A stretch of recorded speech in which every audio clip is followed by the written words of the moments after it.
What would be the most important thing? I would say reliability.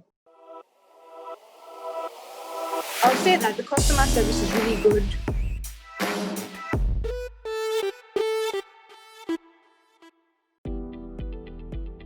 I've had some customers that I supplied fabrics for their weddings, and then they referred me to other friends for weddings. However, I would say my most memorable customer so far has been Netflix. So when Netflix was going to launch in Nigeria, February this year, they contacted me, and I was able to supply fabrics, both cashmere, wool, and Ankara, that they put in gift boxes. So that was a huge deal. It was a huge deal for me. I mean, imagine Netflix coming to launch in Nigeria and then they contact the Ankara dentist. We delivered faster than you expected, and the distance between where we are and the customer is very far. And I really felt nice. And the products that we received was fresh vegetables. We had onions, we had tomatoes, we had also fresh Kenyaji chicken, slaughtered chicken. Then we packaged it nicely for them, and they felt so nice because they wanted a meal for lunchtime, and we delivered it to them, and they had visitors. So they were so impressed, and actually it made me feel like, wow, if this is it, then we are able to do that for them at any time. Whenever I have a bad review or a customer has a negative experience, the first thing I do is I own it and I apologize.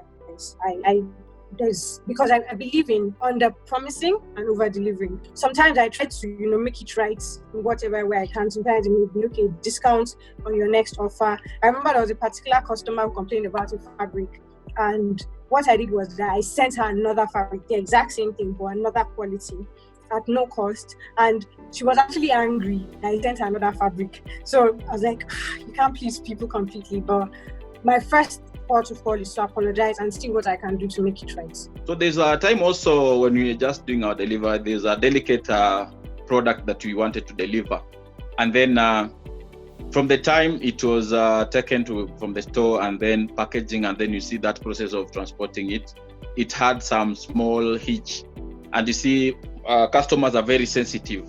So when you find you send the delivery, you have dispatched the delivery, when it reaches the point and you find it's spoiled or it's not their choice, you find that, for example, you have never dealt with them. You see, we are just in the industry, and now when a customer makes an order, when you're delivering, you have never done it before.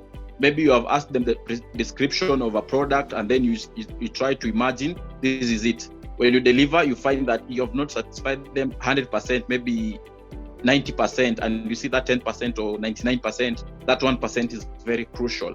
So it made me feel like I have not performed or I've failed the customer. But I explained it to them, and then I compensated later, and I felt so nice, and also they felt like, wow, we value them. When we first started making tie bonnets, a lot of people wanted us to make them for kids.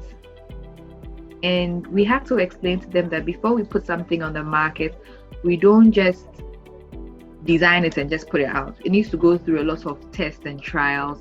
And we knew that tie bonnets were not safe for kids, because if you're a mother or if you have had to take care of any baby, you would know that anything with strings on a child's clothing that is long enough to strangle them is a no-no, is a no-go area.